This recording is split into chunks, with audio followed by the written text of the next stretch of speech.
Eastern side of Nepal, on the eastern side of Kathmandu, the capital of the country. We are at the public Hindu cremation center along this river. There are 10 funeral pyres, and the public, as you can see, just walk by somewhat oblivious, except for the wailing relatives.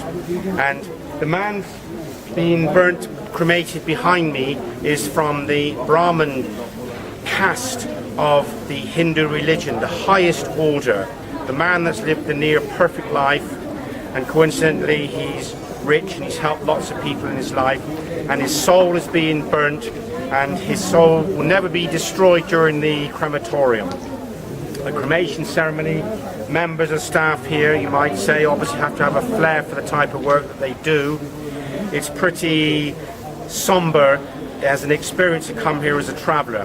And someone once said to me that travel was the best form of education, and I soon readily agree with that.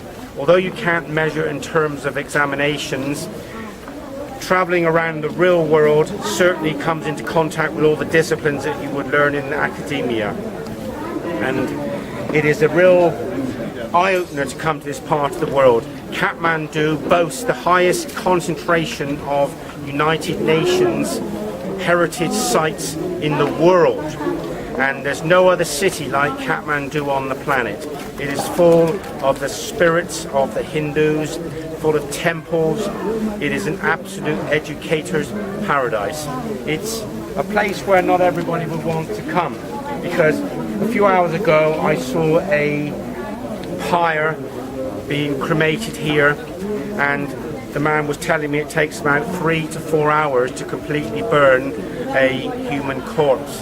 And when all the ashes on the embers are on the pyre and the job is finished, everything is just scooped off into the river. And as you can see, quite a lot of visitors from around the world acknowledging the Hindu faith. And as I said before, all the world's religions were formed from Jerusalem eastward. And we are in the epicenter of the Hindu religion. And it's a race within a race, because if you've led a bad life, you get buried, or I should say cremated, further down the row of 10 funeral pyres.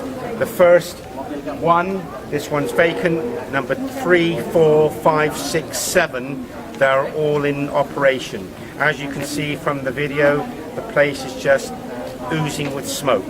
And you might ask yourself, oh, I would want to come here. Well, the more you learn about religion, and if you're a travel journalist, photojournalist, a thinking traveller, this place is for you. So I will leave you with this to think about: would you like to come here?